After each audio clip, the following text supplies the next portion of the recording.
¿Qué tal? Muy buenas tardes. Miércoles 24 de febrero, una jornada soleada en buena parte de la comarca del Bierzo. Poco a poco empezamos a sentir la primavera y será una de nuestras paradas en este Magazine Corullón. Vamos a hablarles de proyectos agroalimentarios que se ponen en marcha en esta localidad conocida por ofrecernos ese maravilloso espectáculo de los cerezos en flor cada vez que llega la primavera. En un magazine en el que vamos a centrar nuestra mirada en la infancia, vamos a presentarles un maravilloso proyecto que se está desarrollando en Folgoso, los Jaimines, que permite que los niños del CRA de la localidad buceen en las leyendas de su localidad. Y vamos a hablar en nuestra sección de psicología sobre la separación de los padres y cómo debemos comunicarlo a nuestros hijos e hijas. Hablaremos también de montaña, de montañismo a través del libro La virtud en la montaña, que el escritor leonés Alberto Batalla nos va a presentar aquí en la 8 Bierzo, donde propone un alpinismo lento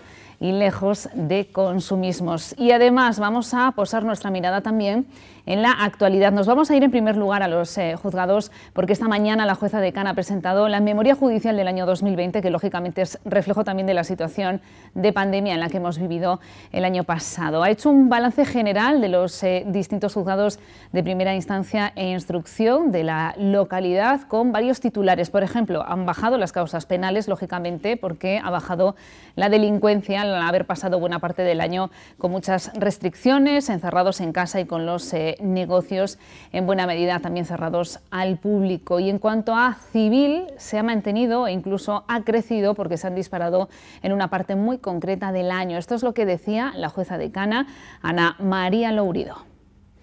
Precisamente, aunque se aprecia que hay un ligero descenso en materia civil, ese descenso no es real, porque hemos tenido un parón de varios meses que, aunque todos los magistrados hemos aprovechado para sacar las sentencias que había pendientes, que, como digo, salvo en ese juzgado y por ese motivo puntual no eran muchas, eran pocas, se pudieron sacar perfectamente durante el confinamiento, pero la carga de trabajo en realidad ha sido superior a la del año anterior en materia civil. De hecho, la hemos prácticamente igualado a pesar de ese parón. El segundo semestre ha sido muy claro el incremento del nivel de trabajo, y en el ámbito penal yo creo que el descenso se ha debido a que se ha delinquido menos. Pero verdaderamente ha sido, como digo yo, es en cierto modo un camuflaje, ¿no? Porque yo creo que no ha habido un descenso puntual y ocasionado por las nuevas circunstancias, que en el momento en el que volvemos a la normalidad, pues yo creo que volveremos a los números de siempre. No digo más altos en el ámbito penal, pero sí a un mantenimiento, que era la tendencia de los últimos años. Lógicamente, los juzgados también reflejan que 2020 fue un año atípico. Se han reducido los matrimonios civiles, más de un 50%. En 2019 se celebraron 189 y en 2020 apenas 92. Se han mantenido e incluso han subido ligeramente las órdenes dictadas en los procedimientos vinculados a la violencia contra las mujeres. Y en el apartado de reivindicaciones, la jueza decana ha reclamado también más personal, especialmente de auxilio judicial, porque los juzgados han tenido que transformarse también para administrar la justicia de forma telemática, y evidentemente hay carencia de personal que permita que esas comparecencias telemáticas se celebren con fluidez. El TSJ ha admitido esta reivindicación, que llegaba desde el Palacio de Justicia de Ponferrada. Se incorporará en breve un auxilio judicial, aunque la jueza decana insiste en que sigue sin ser suficiente. Ocurría muchas veces que no se pueden celebrar todos los juicios que a lo mejor podrían asumir los juzgados por falta de auxilios judiciales. Un auxilio judicial no puede estar atendiendo simultáneamente a dos salas, sobre todo teniendo en cuenta que con la pandemia se ha incrementado la celebración de juicios telemáticos, o al menos la intervención telemática en los juicios por parte de letrados, en algunas ocasiones, procuradores, peritos, y eso significa que sea muy necesaria su actuación todo el tiempo para conectar las videoconferencias o multiconferencias. Y finalmente, tras varias peticiones, estamos en el buen camino. Y otro asunto de interés ha ocurrido esta mañana en el Congreso de los Diputados. Allí comparecía el presidente del Gobierno, Pedro Sánchez, ante el Pleno de la Cámara y anunciaba un paquete de ayudas de 11.000 millones de euros destinado a empresas, pymes y trabajadores autónomos. Ha dicho el presidente del Gobierno que el objetivo es ofrecer un colchón económico que garantice la solvencia de negocios de hostelería, turismo y comercio. Este era el anuncio. El Ejecutivo va a aprobar próximamente un paquete adicional de 11.000 millones de euros para nuevas actuaciones para empresas, para pymes y para trabajadores autónomos. Una cantidad importante de recursos para seguir apoyando durante las duras semanas que todavía tenemos por delante para definitivamente superar la pandemia a sectores como es el sector turístico, la hostelería, la restauración o el pequeño comercio, entre otros.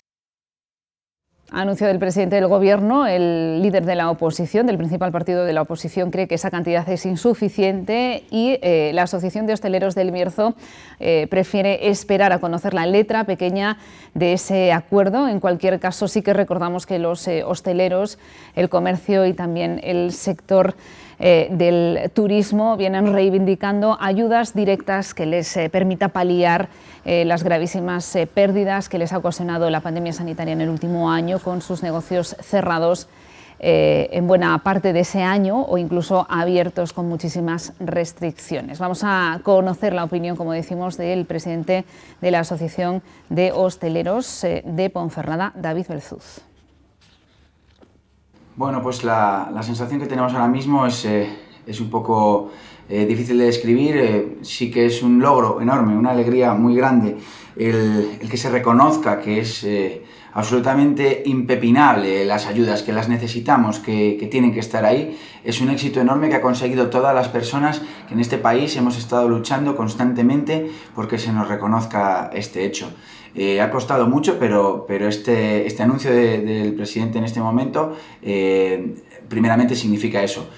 Después, pues mucha cautela. Pensar que hasta ahora todo lo que nos han ido ofreciendo siempre tenía un pero.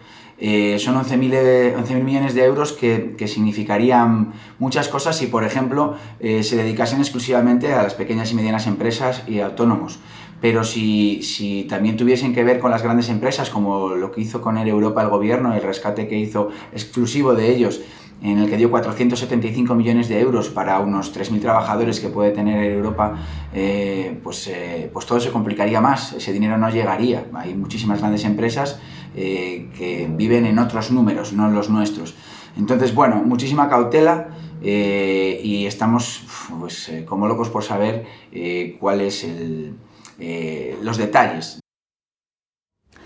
Pues es la valoración de la que sin duda una de las noticias de esta jornada, el anuncio del presidente del Gobierno de la habilitación de un paquete de ayudas por valor de 11.000 millones de euros destinado a empresas, pymes y autónomos, especialmente sectores como la hostelería, el comercio y el turismo, para paliar estos graves pérdidas, las graves pérdidas que vienen sufriendo en el último año. Son dos cuestiones de actualidad que nos apetecía destacar en la portada de este magazine, que les va a acompañar hasta las 5 de la tarde y con el que ahora vamos a viajar a Folgoso. Allí estuvimos esta mañana compartiendo un ratito con los alumnos del CRA de la localidad, 12 niños que disfrutan de todas las bondades de la escuela rural y que poco a poco aprenden también leyendas y costumbres de su localidad. Vamos a conocer con ellos qué son los jainines.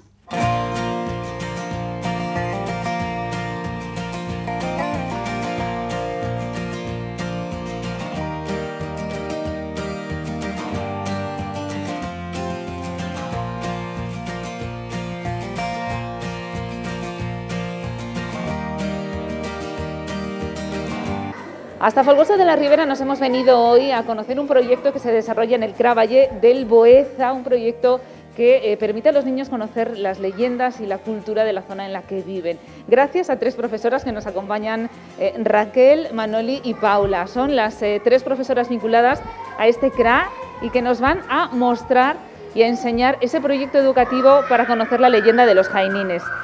Contadnos cómo surgió la idea y qué perseguía o con qué objetivo se hace. Bueno, pues un poco la idea es que los niños conozcan y valoren el entorno en el que viven. Entonces sí que descubrimos cuando llegamos que había una leyenda que llamaban la leyenda de los jainines, que hablaba de unos seres misteriosos que aparecían por una zona de aquí que no podemos contar porque si no descubrimos todo, Y nos pareció súper interesante que los niños que sí que la conocían, pero no de forma tan profunda, trabajar sobre la leyenda y dejar reflejado en el pueblo parte de lo que hacían los niños, porque sí que en el cole queremos que el aprendizaje salga fuera de las cuatro paredes y que ellos colaboren, lo que ahora está muy de moda llamar el aprendizaje de servicios.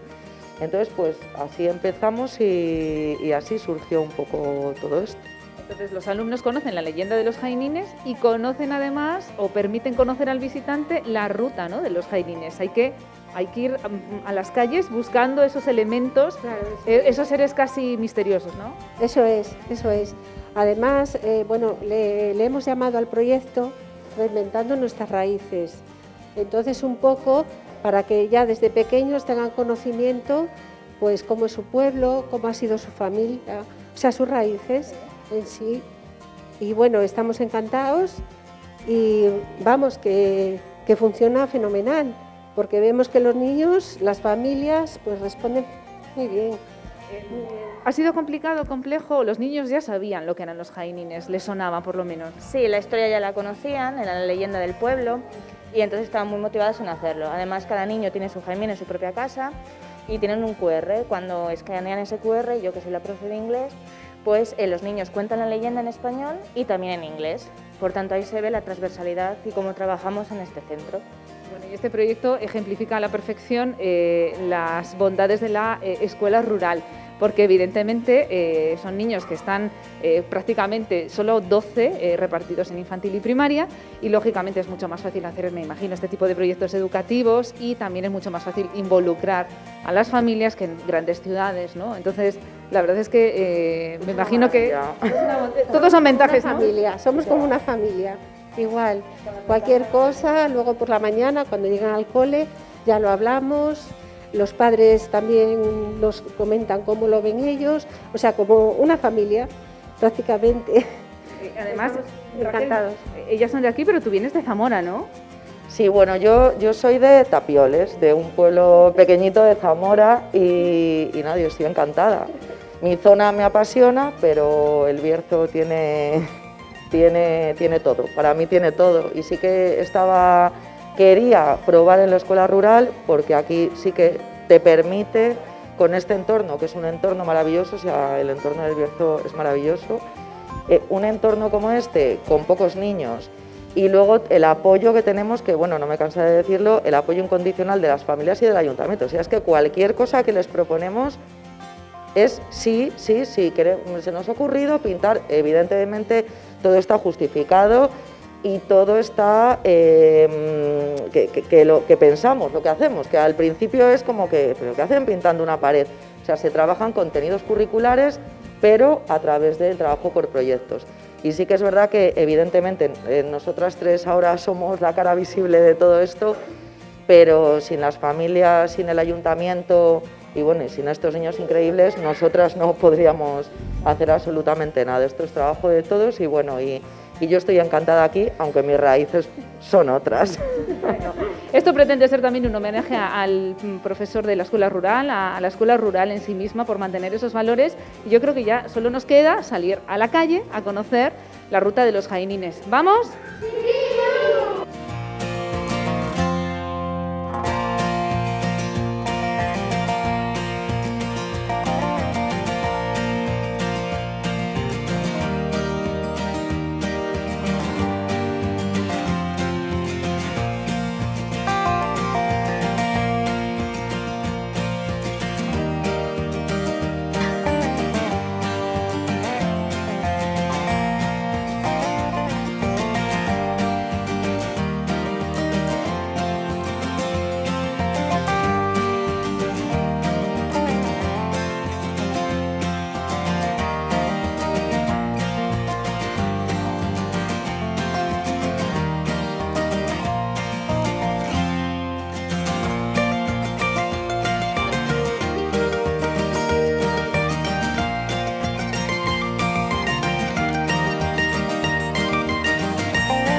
Nada más salir del cole encontramos ya un jainín que es de Erika, ¿no?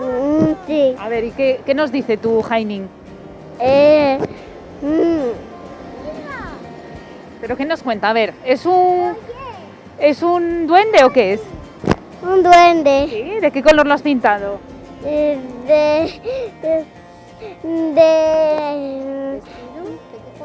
Vestido de verde. ¿Sí? ¿Y cuál es la historia de este Hainin? ¿Te la sabes, Erika? Sí. A ver, cuéntanos. Que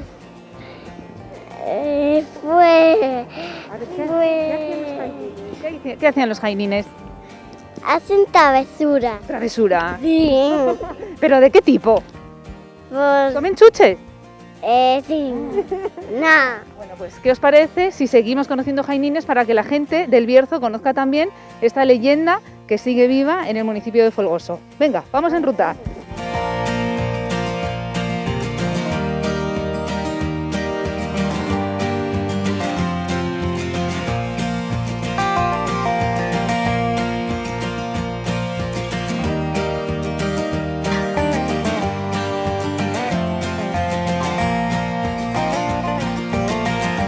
¿Y en qué consiste la leyenda de los Hainines? A ver, ¿cómo se la explicamos a la gente que nunca ha visto un Hainin? Pues que los jainines, la leyenda es que siempre por la noche iban a las casas a comer patatas y castañas. Eran listos, ¿eh? Sí, O sea, comían patatas y castañas, entraban sin que nadie los viera, me imagino, y se llevaban las provisiones de la familia. sí.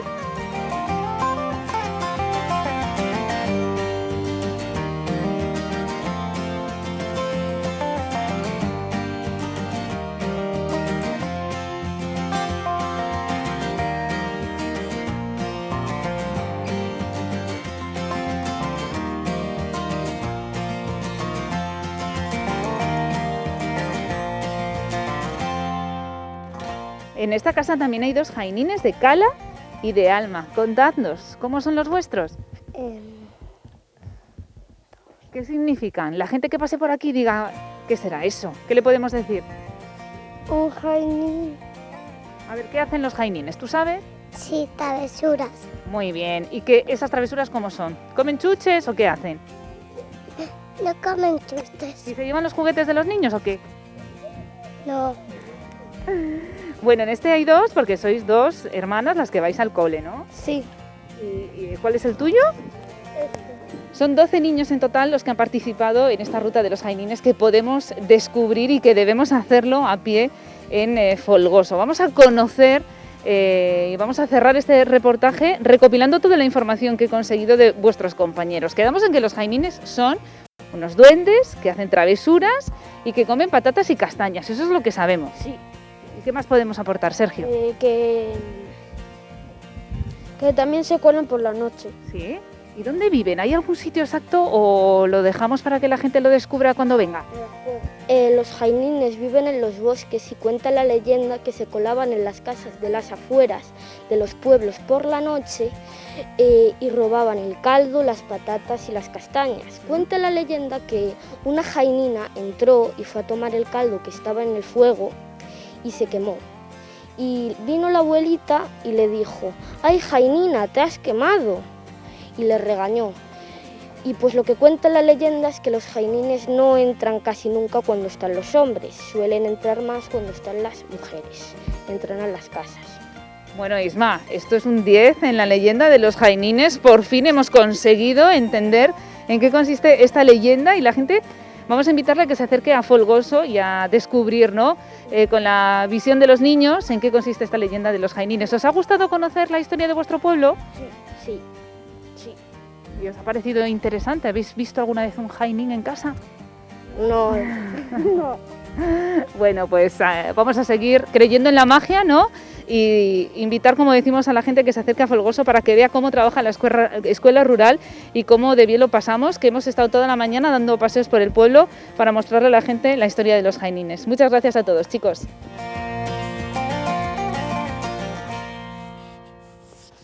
Bueno, fuera de cámara hablaban bastante más, no se crean. Hemos conocido esta mañana esa leyenda de los jainines y los niños y niñas también van a ser protagonistas hoy de la sección que cada 15 días les ofrecemos sobre psicología. Así que saludamos ya a Vanessa González Gabela, neuropsicóloga clínica y psicóloga general sanitaria, que nos saluda desde Avanza Psicología y Logopedia. Bienvenida, Vanessa. Hola, buenas tardes. Bueno, hoy vamos a hablar de un tema muy delicado, que tiene a los niños como protagonistas, que son realmente en quienes debemos pensar los adultos siempre que nos enfrentemos a una ruptura de pareja, ¿no? Hay que trabajar este tema con mucho tacto, delicadeza, que es lo que se merece realmente.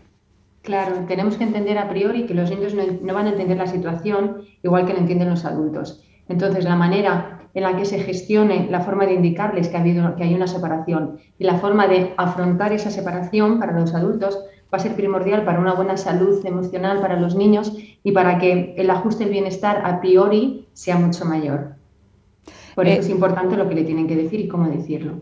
A veces no queda más remedio que una pareja se separe, ¿no? La situación de convivencia es a lo mejor más perjudicial para los niños que la separación de facto, y por lo tanto no estamos juzgando eso, ¿no? Lo que vamos a proponer, ¿no? Cómo hacerlo de forma correcta para que los niños puedan seguir con su vida y que se altere lo menos posible, ¿no? Aunque bueno, en una separación siempre la vida de todos los integrantes y componentes de la unidad familiar cambia, como es lógico, pero bueno, hay formas de hacerlo de forma saludable, ¿no? Y sana para ellos.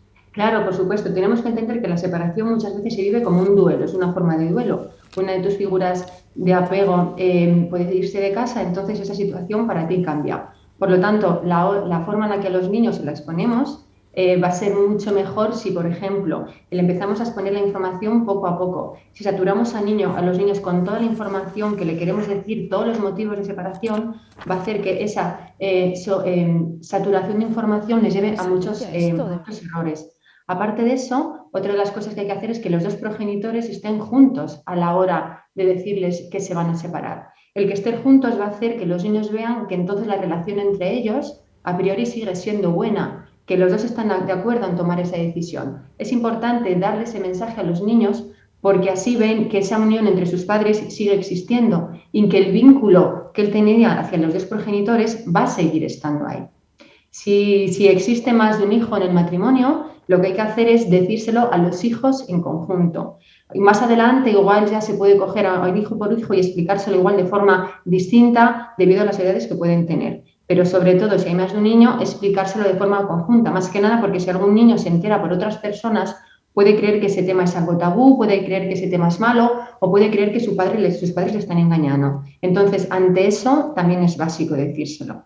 Muchas de las cosas que pasan es que los niños se generan que tienen la culpa de la separación. Piensan que ellos han hecho algo malo, piensan que es por continuas disputas que han podido ver en casa acerca de quién se hace más o menos cargo de los niños. Entonces, primordial decirle a los niños, dejarles clarísimo que ellos no son el motivo de esa separación ni son el motivo de esa disputa. Que los padres han intentado arreglar la situación, todo lo que han podido, han luchado por mejorarla, pero que ha llegado un punto en que los dos han llegado al acuerdo de que tienen que tomar distancia y se tienen que separar. Y que eso no va a hacer que la relación con sus hijos cambie, que van a seguir queriéndole, que van a ser su principal motivo en esta vida para seguir. Eso ante todo tiene que quedar clarísimo, porque en muchas ocasiones parece que los niños, porque un padre se va de casa, parece que entonces su referencia se pierde y ya no va a ser su punto principal en esta vida. Entonces es muy, muy importante dejar eso claro, muchísimo, básico, que van a estar siempre ahí sus padres.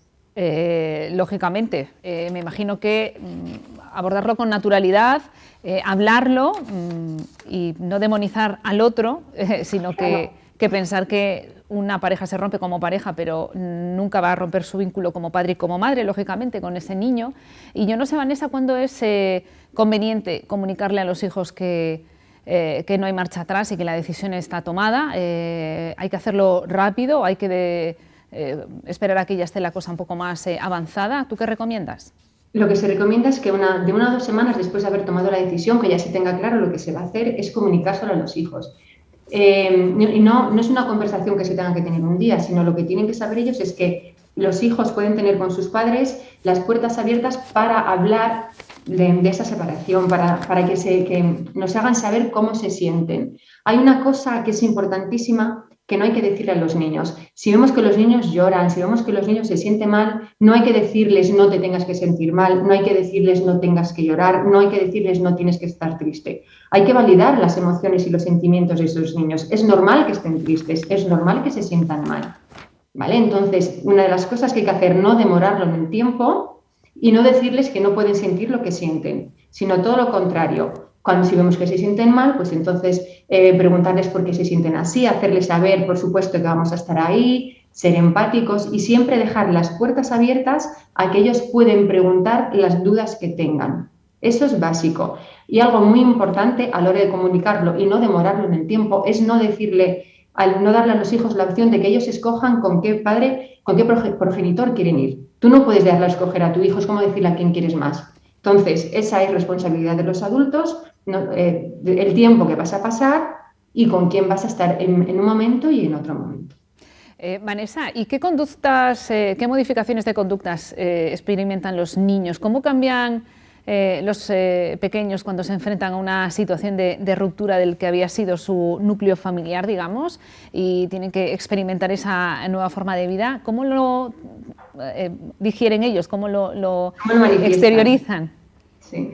En muchas ocasiones se da ansiedad por separación. Eso también pasa a veces en los adultos. Claro, de repente lo que tú conocías como tu familia se rompe. Entonces experimentas esa ansiedad por separación porque tienes miedo de que uno de los dos no vuelva o que uno de los dos no vuelvas a tener contacto con él o te deje de querer. Entonces, aparte de esa ansiedad por separación, que si la información que se le da a los hijos está bien estructurada, no dejas a un padre por peor padre que al otro, y aparte de eso le dices que siempre vais a estar ahí, esta ansiedad por separación al final cada vez va a ser menor. Aparte de eso empiezan a tener también problemas de miedos, terrores nocturnos, si había problemas de enuresis que se orinaban, vuelven a tenerlos, aparte rabietas.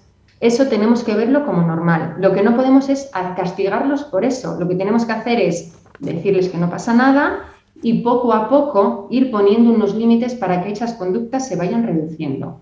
Pero es normal que sufran ansiedad por separación, es normal que tengan miedo, incluso ese miedo al abandono, el cual es básico decirles que no se les va a abandonar porque los padres ya no convivan juntos.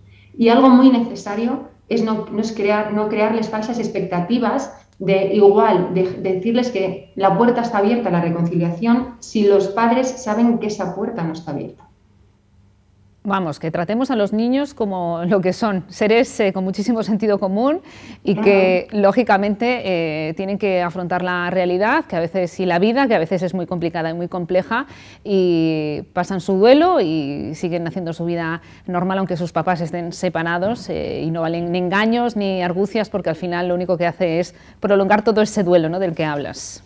Claro, les perjudicas a nivel emocional. Para que la adaptación sea lo mejor posible y lo más óptima posible, tienen que tener la información bien dada. Y ellos tienen que ver que sus padres tienen un consenso. Aunque sus padres tengan sus problemas de fondo y tengan sus problemas detrás, ellos saben los motivos de su separación. Pero delante de los hijos tienen que demostrar que los dos están de acuerdo, que los dos van a favor de sus hijos, van a favor de la educación de los hijos y buscan lo mejor para ellos. Y tenemos que pensar, porque una relación de pareja se termine o se acabe, eso no va a crear un trauma en los hijos. Si nosotros lo hacemos bien, si la información se la damos de la manera adecuada, no tiene por qué crear un trauma. Es mucho peor para el desarrollo de un niño emocional que vea que sus padres están continuamente discutiendo y continuamente echándose cosas en cara o que llegan a casa y no se hablan, porque crecen con que esa es una relación normal y para nada es una relación normal.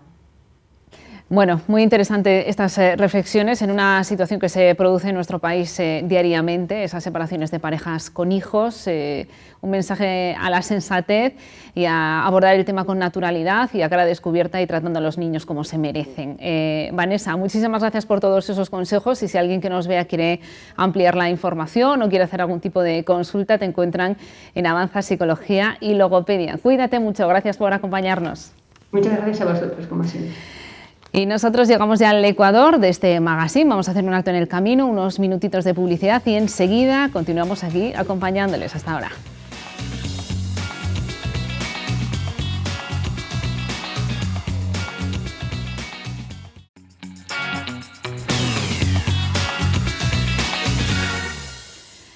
Y a las 4:33 de la tarde nos vamos a ir en directo a Corullón. Teníamos mucha curiosidad por conocer ese proyecto que impulsa el ayuntamiento en un municipio eminentemente agroalimentario y que apuesta en esta ocasión por los olivos. Ahí hay un equipo ya de la 8 de Bierzo. Manuel Domínguez, ¿qué tal? Buenas tardes.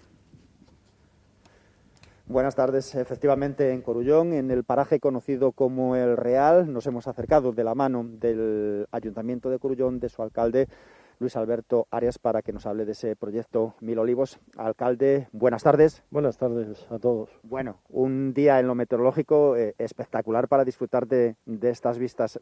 Cuéntales a los espectadores de la 8 Bierzo, del magazine de la 8 Bierzo, justamente dónde estamos. Estamos en Dragonte. Esta zona de aquí pertenece a Dragonte, es una zona conocida como El Real. Antiguamente está careada toda en orientación sur y había viñedos. Aquí tenían los viñedos la gente de Dragonte. Y bueno, un habitante de aquí de Dragonte, Lolo y su hijo, han decidido pues plantar toda esta finca de olivos, que vamos, mejor sitio imposible. Estamos en una zona donde ya está preparándose el terreno para esa plantación de olivos, una finca que tiene ya parte plantada con olivos viejos que está recuperando pues precisamente este particular enfrascado en el cultivo del olivo, ¿no? Así es, tiene en la zona alta ya plantados olivos de estos que se traen con la raíz. Olivos viejos. Olivos viejos, y tiene la parte de arriba, y ahora quiere toda esta zona pues poner olivos y poner también algunas colmenas para temas de polinización y hacer aquí, vamos, un olivar. En principio, ¿cuántas plantas os ha solicitado o os va a solicitar en este proyecto que está abierto ahora, la solicitud de plantación de olivos? ¿Cuántas vendrían destinadas en principio para aquí? Para aquí 80, pero hay otra plantación de otro chico en Corullón que ha pedido 300 y algo. Es una finca grande y la va a llenar toda de olivos. Digamos que los olivos van a repartirse por todo el municipio, no solo en el pueblo de Corullón, sino aquí en Dragonte o en la zona de Biarritz y Ornija, vamos, en las que más. Pero vamos, que se va a repartir en todo el municipio. O sea que estas dos iniciativas ya tenemos casi comprometidas alrededor de 400 plantas. El proyecto es 1000 olivos, han comprado 500 plantas, pero esas 500 plantas, por la acogida que estáis viendo que está teniendo, se va a quedar corta y vais a tener que ir a 1000, alcalde. Tenemos partida presupuestaria suficiente y bueno, como era la primera vez que se sacaba y de un principio la gente que nos había solicitado rondaba pues por ahí los 500, pero llevamos 3 días de solicitudes y ya van 600 y pico, casi 700.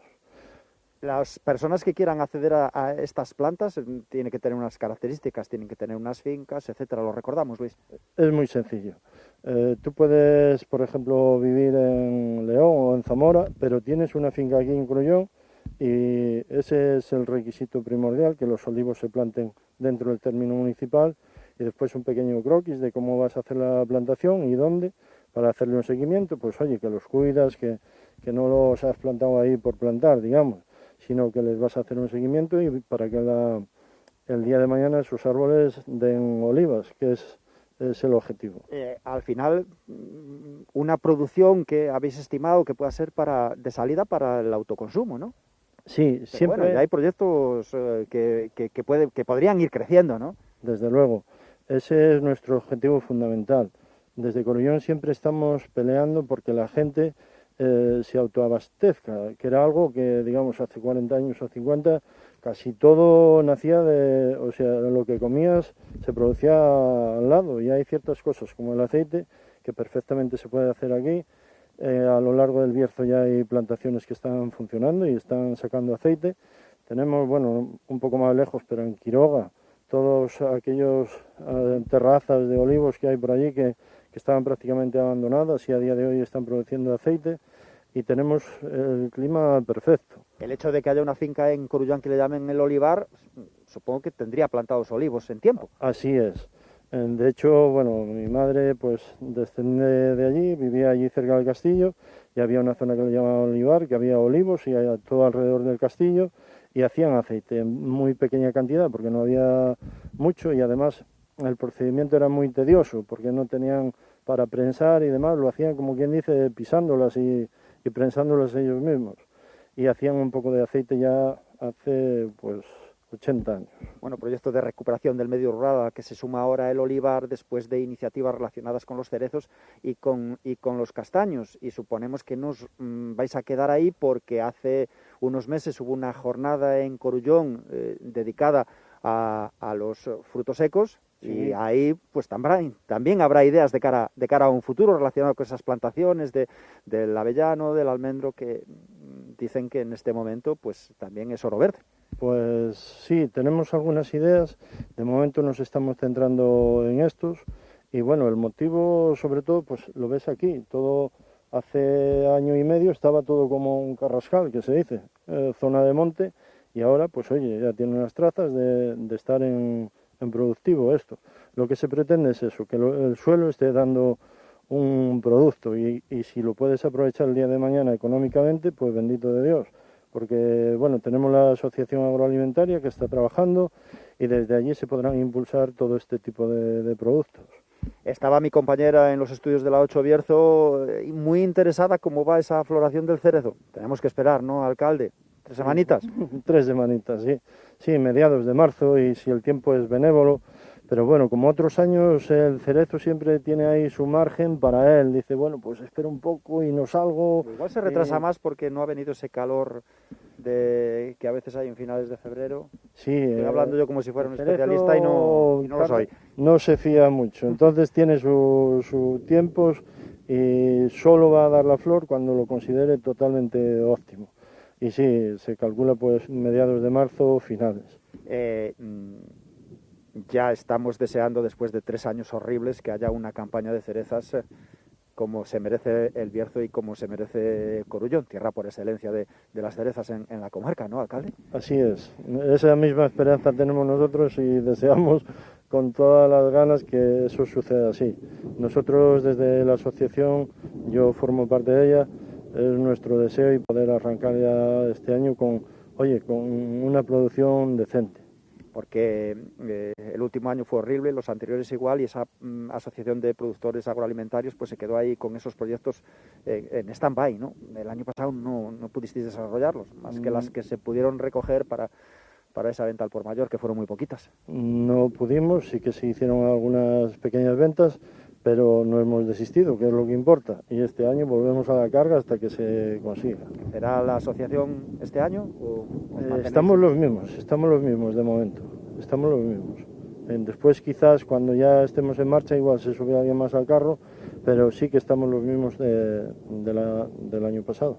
Hay gente que quiere esperar a ver cómo se va la experiencia. Pues nada, alcalde, una invitación, que todavía hay planta comprometida de olivos para ese proyecto. Hasta 1000 aún quedan, bueno, pues eso, 300 y pico de los casi 700 que hay, y que animo a la gente a que haga las solicitudes, que planten zonas, pues eso, que estaban baldías y las aprovechen para este tipo de cultivos. Y si no llegan este año, lo volvemos a sacar el año que viene, igual que hicimos con las otras subvenciones.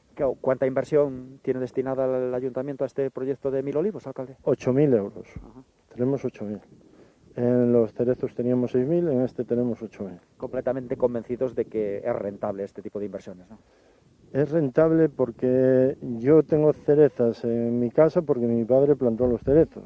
Yo podré obtener los productos o no, pero alguien los va a disfrutar y les sacará el provecho debido. Y ese es el sentir, ¿sabes? Alcalde, muchísimas gracias por estar con nosotros en directo en el magazine de la 8 Bierzo desde esta finca y con este día, aunque se está empezando a nublar y a ponerse más feo. Muchísimas gracias. Muchas gracias a vosotros. Pues el proyecto 1000 olivos en marcha en el Ayuntamiento de Corullón, con muchísima plantación ya comprometida. De momento hemos de decir que no han empezado a florecer los cerezos y que la gente tiene que esperar un poquito para ver ese espectáculo de la naturaleza, ¿no? Efectivamente, esas 3 semanas como mínimo, dependiendo de cómo surjan las temperaturas en los próximos días o en las próximas semanas, pero el espectáculo estará asegurado. Cuando Corullón y los cerezos se pongan en flor, es un lugar incomparable para visitar, para recorrer y para disfrutar. Yo pensé que ya estarían, debe ser las ganas de que llegue ya la primavera. Gracias, compañeros. Seguro que sí, muy buenas tardes. Muy buenas tardes. Y nosotros nos vamos a ir un momentito al campus del Bierzo porque esta mañana se ha presentado ese nuevo material topográfico que ha adquirido el Ayuntamiento de Ponferrada y del que van a poder beneficiarse desde el campus. Así que vamos a conocer de la mano de nuestro compañero Miguel Ángel Blanco en qué consiste ese material y qué usos se le puede dar a ese material, como decimos, que se ha adquirido para ingeniería de topografía.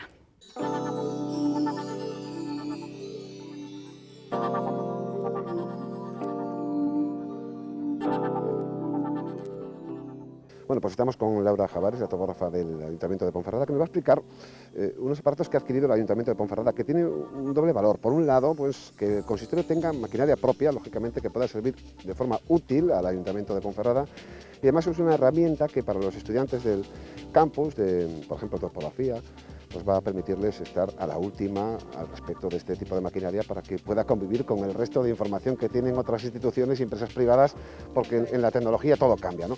Cuéntanos, ¿qué son estas máquinas? Que lo pueda ver el espectador.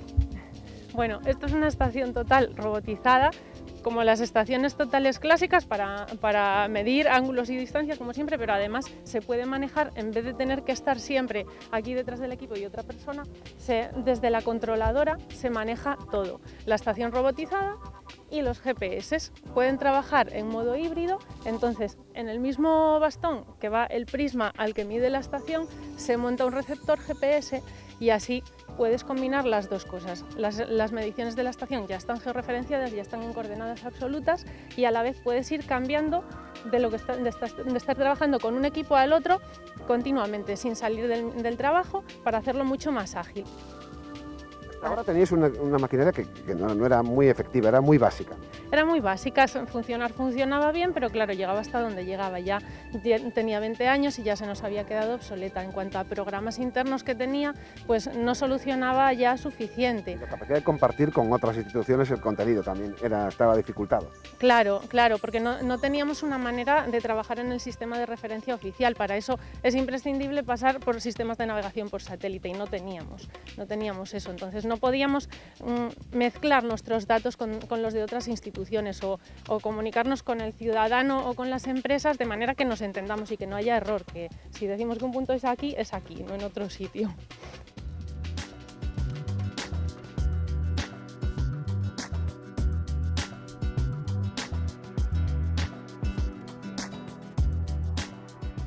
Y además esto, en la práctica, por ejemplo, para un vecino que tiene una finca, ¿qué le serviría para alguien que que quiera hacer alguna cosa con ese espacio y que quiera requerir, por ejemplo, este tipo de servicio? ¿Esto es así o ya está realizado el trabajo y simplemente se tienen los datos? ¿Cómo sería? ¿A qué? Me refiero que si una persona tiene unas fincas, tiene unas tierras y necesita hacer un trabajo, esto le va a permitir.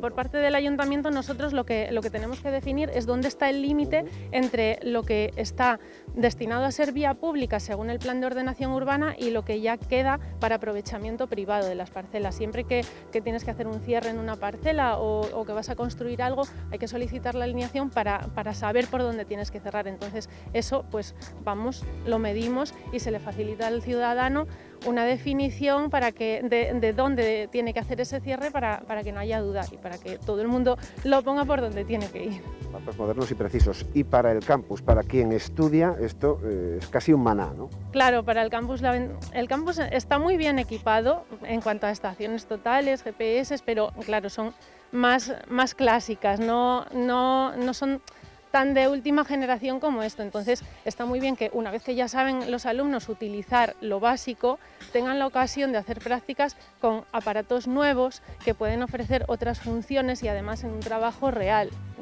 viendo las necesidades que hay en un ayuntamiento y ayudándonos también a nosotros a sacar algo más de trabajo adelante, que siempre hay. Decías también que en zonas de difícil cobertura, en un municipio que tiene muchas montañas, esto también va a tener mayor agilidad y seguridad. Claro.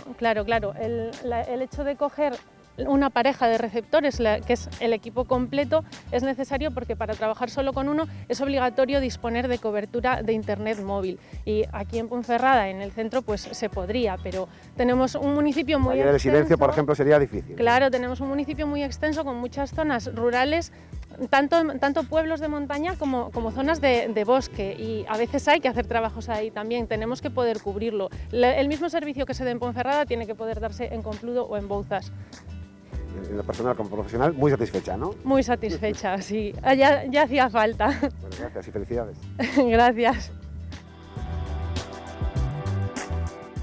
Es un proyecto de colaboración entre instituciones que revierte en un beneficio tanto académico como administrativo. Que van a tener, pues seguro que lo va a ver la ciudadanía, lo va a ver reflejado rápidamente en la mejora y en el funcionamiento de muchos servicios en el ayuntamiento. Y por nuestra parte, pues claro, es muy importante hacerlo aquí en el campus porque equipos como este, un poco los más básicos, pues son los que nuestros alumnos están formados y tienen la capacidad de utilizarlo, como por ejemplo pues es nuestra ingeniero en topografía que está en el ayuntamiento trabajando, pues es el reflejo, ha salido de nuestra escuela y para nosotros pues es un honor pues que gente que salga aquí, egresados, estén trabajando en puestos pues de esta valía como el que está Laura Javares.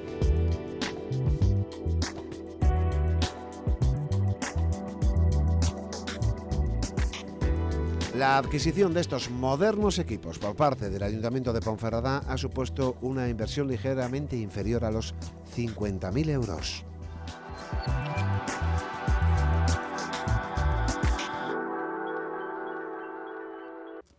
Pues ahí está ese proyecto, esa vinculación entre el Ayuntamiento y el campus del Bierzo. Y hablando de montañas, en la recta final ya de este magazine les vamos a presentar un libro que precisamente reivindica lo mejor de la montaña y del alpinismo. Lo hacemos con su autor, con Pablo Batalla. Bienvenido. Hola, muchas gracias. Bueno, desgraciadamente los problemas editoriales no nos permiten tener físicamente un libro. Vamos a mostrarles, eso sí, la portada de este libro que les proponemos y que nos acerca Pablo desde el cariño y el respeto y reivindicando ese, como muy bien dice el libro, ese caminar lento, ¿no?, por la montaña. Sí, el libro yo lo escribo partiendo de una constatación que yo hago en mi entorno, en Asturias, que es que los clubes de montaña, que yo he conocido muy prósperos, ¿no?, con mucha gente, muy activos, son un mundo en decadencia, cada vez tienen menos gente, cada vez es gente más mayor, cada vez hacen menos actividades.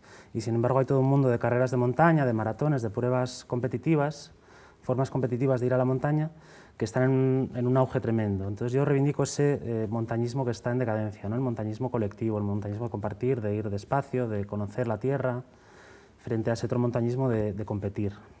Casi con esa visión romántica, ¿no?, de la montaña y del entorno. Sí, un poco, sí. El libro, bueno, tiene dos partes y en la segunda parte hago una serie de semblanzas de montañeros históricos que yo defiendo que encarnaron bien esa mirada que yo reivindico y tal. Y es un poco esa la visión, sí, el montañismo romántico, el montañismo que no va solo a cumplir retos y desafíos, sino que va a conocer el paisaje, el paisanaje, a conocerse a uno mismo también. Es que la verdad es que el mundo cada día es más competitivo en todos los ámbitos y desgraciadamente también esa competitividad ha llegado al mundo del deporte, de la naturaleza y del aire libre, ¿no? Que es que parece que vamos a la montaña para desconectar de nuestro trabajo, pero al final vamos con la misma competitividad casi que vamos al trabajo. Sí, es lo que yo intento transmitir, ¿no? Yo hablo de montaña, pero hablo de más cosas. Hablo de cómo todas unas tendencias de época se manifiestan en la montaña y es lo que tú dices, sí, el individualismo, la competición, el pisar al otro, el someter a las montañas en lugar de ser sometido por ellas, toda esta idea del desafío, de los retos, de los récords, de supérate a ti mismo, nunca estás contento con el récord que has hecho, tienes que hacer un récord mayor, etcétera. Hay que parar a veces, ¿eh? La autoexigencia constante no puede ser saludable ni sana. Claro, eso es lo que yo digo, sí, lo que yo intento transmitir, ¿no? Estamos llevando a la montaña, que es un espacio que debería ser para la recreación, para volver a crearnos, las lógicas del mundo laboral, ¿no? La competición, el individualismo, etcétera. Pablo, La virtud en la montaña, tú lo escribes con una editorial asturiana, tú eres de Gijón, eres asturiano, pero estás afincado aquí muy cerquita, ¿no? Casi eres berciano de adopción, en el entorno del Manzanal. Sí, estoy en el municipio de Brañuelas Villagatón, está pegadito al Bierzo, una zona muy rural, muy la España vacía, ¿no? Está esta España despoblada, tristemente, pero es una zona preciosa y maravillosa en la que yo estoy muy, muy contento. Que tiene todo un entorno montañoso que es perfecto, ¿no?, para todo esto que estamos reivindicando. Es una zona así muy de bosques, ríos, etcétera. No es una zona tan agreste como otras, es más bien colinas suaves, etcétera, pero sí con mucho bosque, con mucho río, con mucha fauna. Ves en un paseo cualquiera, ves ciervos por ahí pasando, es una zona muy bonita, sí. No sé si te ha dado tiempo a descubrir las montañas del Bierzo, ¿estás en ello? Estoy en ello, sí, estoy en ello. Hace poco estaba en Peñalba de Santiago, es una zona que me maravilló muchísimo, ¿no? La Tebaida, toda esta parte. Y uno escribe de montaña porque ama la montaña, ¿es tu caso? ¿Tú amas la montaña? ¿Sales a la montaña desde cuándo? Es mi caso, sí, desde pequeño. Mi padre empezó a llevarme, a mi padre le gustaba mucho, después me apunté a un grupo de Pola de Siero, de allí de Asturias y tal, y llevo yendo a la montaña toda mi vida, sí, ahora voy más bien con amigos, pero sí, es mi gran pasión en la vida, ¿no? Siempre que puedo ir a la montaña, que además en Asturias es accesible y fácil. Periodista cultural, sabes muy bien cuáles son los entresijos, ¿no?, de lo que es escribir un libro, presentarlo. No sé si en tu caso La virtud en la montaña ha tenido que ver interrumpido su presentación al público. De hecho, pues como decimos, hay problemas incluso para acceder a los ejemplares. La verdad es que el sector de la edición también está pasando por un momento muy, muy complicado, muy difícil. No sé si podemos esperar alguna presentación de tu libro en esta zona. Pues la verdad que yo estaría encantado, y sí que es verdad que pues cancelé una cosa como de 15 presentaciones a raíz de la pandemia. El libro estaba yendo muy bien, muchas ventas, muchas presentaciones, y de repente pues se cortó de raíz con la pandemia, y esperamos que, bueno, en la medida en la que todo pase volvamos a poder organizar las presentaciones que habíamos cancelado y tal. Y sí que la verdad que me encantaría presentar en el Bierzo. ¿Cómo se puede conseguir la virtud en la montaña? Pues un poco en cualquier librería o por internet, a través de la página de la editorial, a través de Amazon también. No es un libro difícil de conseguir, vaya. Tú trabajas además desde esa España vaciada que hablabas, ¿no? Ya trabajas todo a través de la distancia, que es, bueno, pues nos hemos tenido que adaptar también, ¿no?, con la pandemia, y en este caso a ti te ha venido maravillosamente bien. Sí, el teletrabajo. Yo dirijo una revista cultural, trabajo para la editorial que me ha publicado el libro también, y todo lo hago a distancia, con el ordenador. Estoy criando a mi hija recién nacida en un entorno maravilloso y además pudiendo estar con ella en casa trabajando. La verdad que soy un privilegiado en ese sentido, sí. Una hija que esperemos que herede, ¿no?, la pasión por la montaña. Me encargaré de ello, sí, procuraré que la herede. En tu caso, esa visión romántica, estamos viendo imágenes de montañas, la verdad es que, bueno, hay que diferenciar, ¿no?, el alpinismo del paseo, de salir a caminar, aunque cualquier forma de acercarse al mundo natural es bienvenida o es aceptable, siempre que se haga también con respeto, ¿no? Quizá hemos maltratado mucho a la naturaleza y ahora estamos recogiendo esos frutos. Sí, respeto a la naturaleza, desde luego, y también a uno mismo en un momento dado, ¿no? A la montaña tienes que ir con calma, a descubrirte a ti mismo también, a pensar en ti mismo, en tu vida, a comer con tranquilidad. Yo en el libro también hablo de la comida, de cómo ahora ves montañeros en la montaña comiendo geles, comiendo pastillas, cosas como de astronauta, ¿no? Yo reivindico la tortilla, el chorizo, la bota de vino, el ver un paisaje mientras comes, que es una manera como de comerte el paisaje un poco también, ¿no? Ahora estamos más pendientes de hacer la foto del paisaje, sí, y no de disfrutar y llevarnos el paisaje. De hacerte el selfie, ¿no?, que vas a colgar después en las redes sociales y tal, sí. La verdad es que el montañismo ha cambiado muchísimo en los últimos años, evidentemente. Sí, cada época ha tenido un poco su montañismo, ¿no? Un montañismo permeado de la lógica de esa época, y en este momento la lógica de nuestra época es ese, las maratones, las carreras, carreras cada vez más disparatadas. Hay una carrera en la cueva de Valporquero, que va por la cueva, por dentro de la cueva, ¿no?, un sitio que dicen que hables bajito, que tengas cuidado, etcétera. Pues de repente meten a un montón de gente por ahí corriendo, ¿no? Hay una lógica ahí un poco disparatada de meter carreras por sitios cada vez más disparatados. En cualquier caso, los alpinistas siempre han tenido un poco una imagen como de superhéroes, ¿no?, de superhombres que son capaces de aguantar temperaturas extremas, condiciones extremas, con mucho frío, casi pasando hambre. Y claro, ahora la situación ha cambiado radicalmente. Ahora uno va con una ropa térmica, súper preparado, como tú muy bien dices, ya no se come la tortilla en el campo ni en la montaña, se comen las barritas energéticas.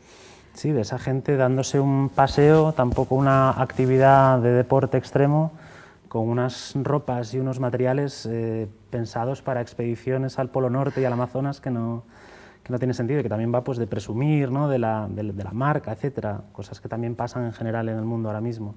Y también hay que reivindicar, sí, el simplemente ponerte una ropa vieja, un una mochila vieja, llenarla pues, con eso, con una tortilla y un chorizo y salir tranquilamente a la montaña. No hace falta tanto despliegue de hipertecnicidad, ¿no? Eso es lo que te enseñó tu padre, ¿verdad? Esa Sí, forma de justamente. acercarse a la montaña. Pablo, ¿y cuál es tu montaña ideal? ¿Cuál es la montaña a la que vuelves siempre que puedes, una y otra vez, que nunca te cansas de ella? A mí hay una montaña asturiana que me gusta mucho, es de Picos de Europa, no es de las más icónicas de Picos de Europa, pero es una montaña preciosa que se llama el Jultayu y que está justo encima de la garganta del Cares. Tú llegas a la cumbre, que es fácil subir, no es una montaña exigente, y tienes justo debajo, cayendo a pico, 2000 metros para abajo, la garganta del Cares, y tienes unas vistas impresionantes del macizo central, etc. Es una ruta fácil para lo que te da, ¿no? Y es una ruta a la que vuelvo siempre que puedo. La verdad es que en el norte somos unos auténticos privilegiados, ¿no? En ese sentido tenemos paisaje, tenemos montañas que podemos disfrutar y tenemos esa naturaleza, ese clima húmedo y que nos permite esa vegetación absolutamente maravillosa. Sí, bueno, en Asturias todo está muy cerca, además, ¿no? Desde Gijón estás en prácticamente media hora en entornos prácticamente alpinos, pero aquí en el norte de León pues lo mismo, ¿no? Es una zona verdaderamente espectacular allí donde vas.